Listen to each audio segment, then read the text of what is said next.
Hello and welcome to this week's edition of Park Life as City take on Fleetwood Town for the first time since 2014.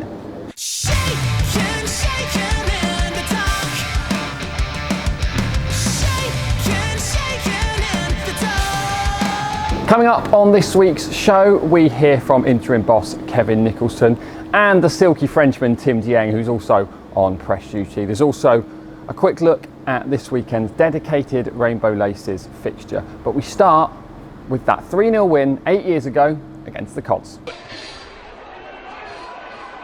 Launched up towards Parkin here. Really threatened. So Krzyzak is right behind it and makes the save. Here comes Mark Roberts to try and deal with this, but he might have a little bit of a problem now. There are men in the middle as well, Oakley arriving. The kick from Butterfield is turned in, I think, for an own goal. Looked like that came off John Parkin. Danny Coles will try and claim it for Exeter. But all they will really care about is the fact they are ahead here. Beautiful ball in from Butterfield, an own goal of Parkin. Towards Tom Nichols, he does well to hold it up in a tight situation with his back to goal. It comes back to Nichols again, and Maxwell is in the way. It's a really dangerous ball, running back in towards that danger area, and gathered up by Maxwell. There's the corner, helped on and in by Elliot Richards for 2-0 Exeter. They really are upsetting the form book here.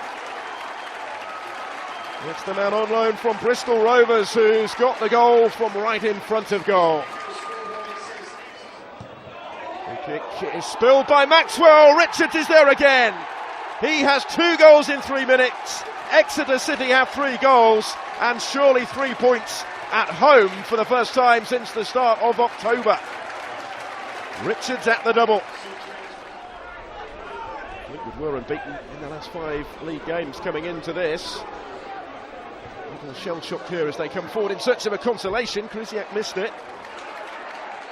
It's the first win in 8 league games for Exeter, a priceless one at the bottom of the table. First at home in 14.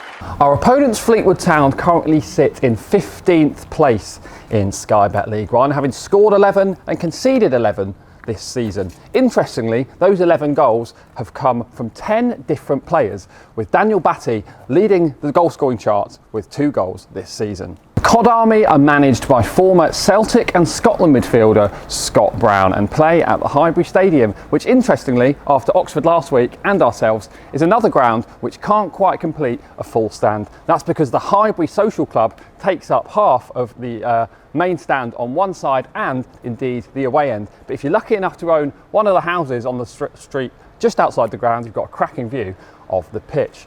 Let's check out the highlights from their last game as they were beaten 1-0 at home to Shrewsbury.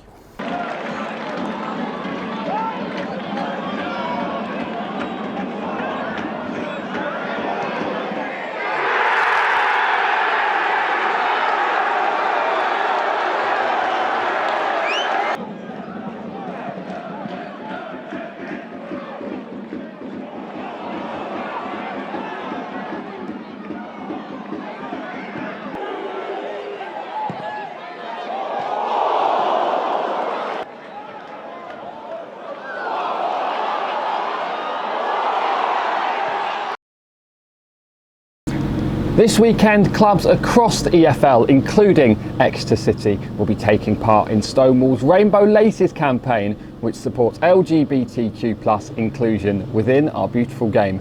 The motto is lace up, speak up, and make sport everyone's game.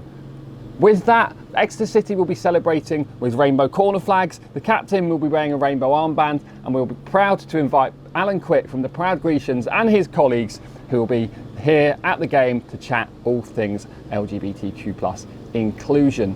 There's also a special match day programme and we'll have special Rainbow Laces match day graphics on all our social media channels. We caught up with Exeter City women's captain Manfi Sharp and men's midfielder Harry Kite earlier this week to have a chat about the campaign and how both sides are getting behind it. Thank you very much for joining me, both of you. So to start really, this is a campaign that's been around for over 10 years now. But Manfi, I know we spoke about this last year, but for you, Harry, what's your understanding of the campaign and why it is so important? Yeah, so like you say, it's been around for about 10 years or so. I think it sort of has highlighted the experiences on and off the pitch of the LGBTQ plus people. And I think, as you've seen recently in the last couple of years, I think, especially in the men's game, it's a lot of people have felt sort of more comfortable coming out with their sexuality, and I think that's a big part of charities like this that are helping raise awareness for that they feel more confident that they're able to come out and speak about how they really feel. Manfi, Harry just said that there about in the men's game, it's pretty recent that players have started to come out, but in the women's game, it's so normal that players don't really come out at all in the women's game, do they? They're just open from the start. Yeah, for sure. I think women's game is a little bit less of a taboo to talk about. It wouldn't change the way we look at each other whatsoever, whereas men's, it's a bit more of a bigger platform maybe, and they're more susceptible to online abuse, that sort of thing. Yeah. And like you said, these campaigns only recently, really, for players in the game have started to show how important they are. So I think last time we had this conversation with you and MJ last year, Manfi, we were still waiting for a player professionally to come out. And since then we've had Josh Cavallo in Australia, Jake Daniels from Blackpool, who became the first in the UK, and then most recently Xander Murray plays in the lower league in Scotland just last month. So people often question, why do we need campaigns like this? I think those three that I've just mentioned in the men's game have really shown why, Harry. Yeah, I think obviously it takes a lot of confidence in himself to be able to sort of admit that to the fans, the club and his teammates as well. And I think that it was a great role model, like you say, the first person coming out, because it probably gave the other two that have come out, like you say, recently, more confidence to be able to do it themselves, because they've seen that someone sort of stepped up and been able to do that. And like you say, I think with the help from charities like this, and it gives them sort of, like you say, a bit more backing and more confidence that people will accept how they really feel. After a tough week on the pitch, Kevin Nicholson firmly has eyes on putting things right against Fleetwood Town this weekend. Here is what he had to say ahead of the game. Looking at Fleetwood's form this season and recent results, 11 scored, 11 conceded, and plenty of their games recently have been 1-0 either way or 1-1, which suggests they're a very, very difficult side to break down. Yeah, I say it's going to be a tough game. You know, they play in the mould of their manager. That they are aggressive, they are front foot, they are wanting to mix it, and they want to get in your face. But at the same time, they're capable of playing good football. And so yeah, it's going to be a test for everybody involved. But you know, you've got to look forward to those tests. Like I say, you look forward to challenges in football. You want to be, you want that nervous energy. You want that drive to want to go and win. You want that feeling that you get on a Friday night and a Saturday morning when you get up to go into the game. So it's important that you feel that. It's important that you understand it's not going to be easy, but you've also got to go into it ready and excited and wanting to go for it. It was great to see everyone's favourite Frenchman, Tim Dieng, back on the pitch against Forest Green in midweek. We caught up with him on press duty this week to find out just how much he's looking forward to being back with the boys. With Gaz, the physio, and Max, the fitness coach, I've been working hard to come back as soon as possible and in the best shape possible. And I'm really happy to be back now. I played 45 minutes on Tuesday. I felt all right, felt good. So yeah, hamstring, no reaction from the hamstring. So I'm fit and ready for selection and for Saturday's game. Obviously, there's been so much change since you last featured for us against MK Dons. Obviously, Matt and Wayne have left, but also Connor as well. You've been working with Max and you've returned and currently been working with Kevin and John. What's that been like for you? I guess you've had experience of managerial changes earlier in your career. Yeah, I've been in that situation a lot, to be fair.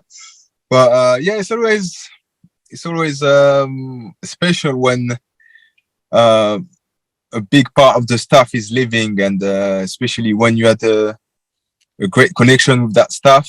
It's always bit weird, but the new guys that came are very good people, and they do their job very well. So yeah, we have to adapt, and yeah, I'm happy now with the new stuff, and yeah, ready to be back playing.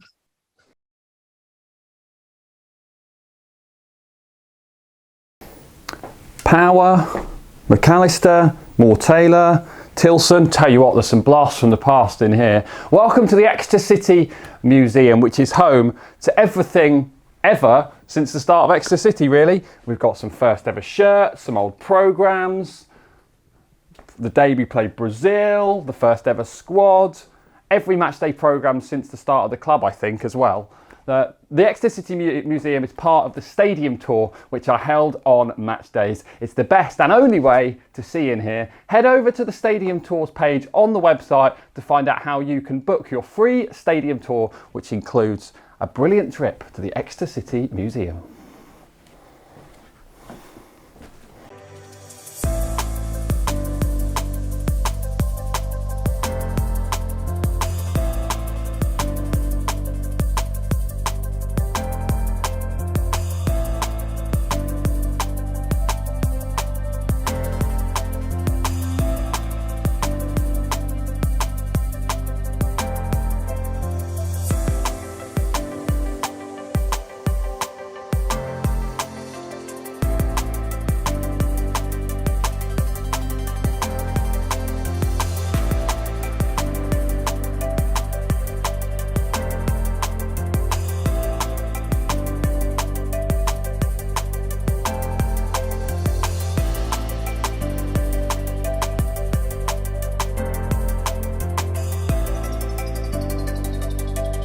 Look, we get it. Every now and then we fancy a flutter, but it is so important that we gamble responsibly. That's why this week and last week, the club have also been supporting Safer Gambling UK's Safer Gambling Week. Please remember, only gamble what you can afford, and if things are starting to get too much, there are plenty of resources out there who can help you. We've posted some of these on our social media over the last week and on our website, so do please check these out, and please remember to always gamble responsibly.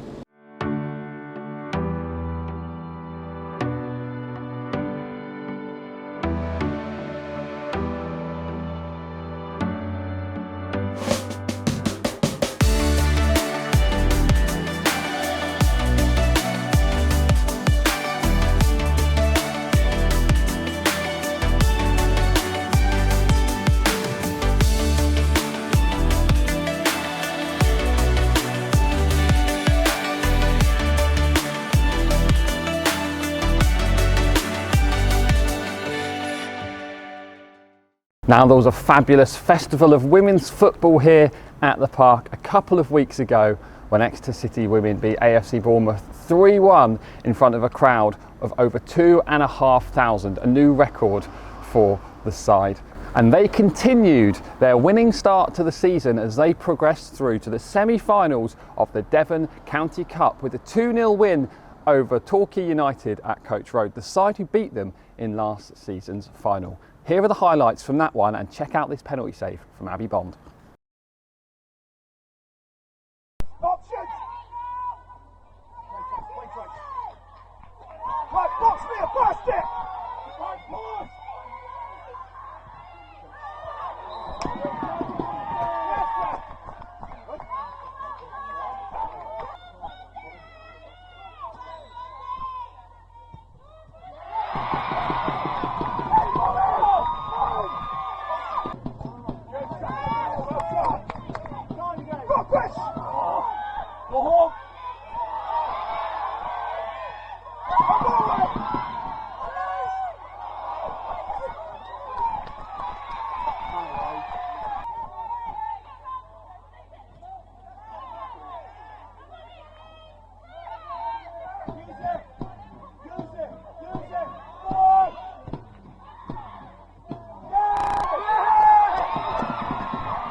Enjoy that one. Well, the cup action keeps on coming as the Grecians women kick off their Women's FA Cup campaign in the third qualifying round away from home against Salt Ash United on Sunday.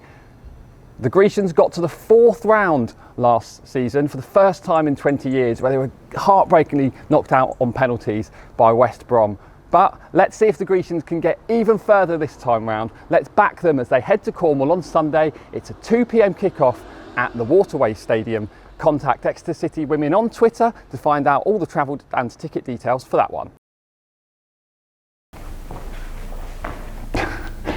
Wednesday the 16th of November sees club partners John Lewis host an Exeter City fashion show right here in the John Lewis Supporters Trust Suite. Players from both the men's and women's side will be here showing off the latest gear from John Lewis.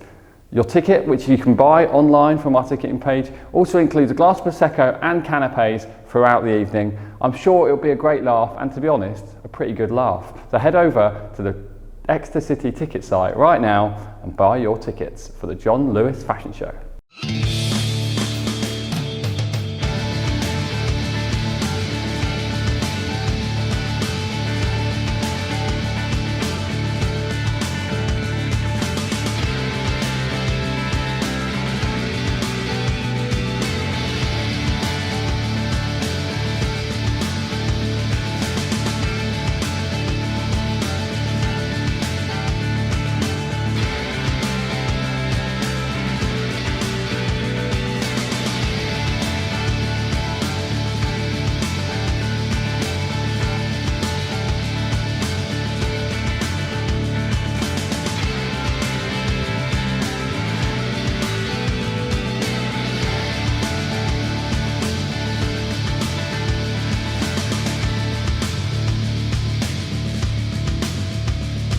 That's all we've got time for on Park Life this week. Thank you so much for joining us. A reminder of how to watch this game if you can't be here at the park. You can of course follow it on iFollow with an audio pass for just £2.50 in the UK, or £10 you can watch the game overseas. But of course the best place to be is right here at the park cheering on the boys. Tickets available right up until kick-off for this one, but please buy in advance where you can to save queuing and money on match day.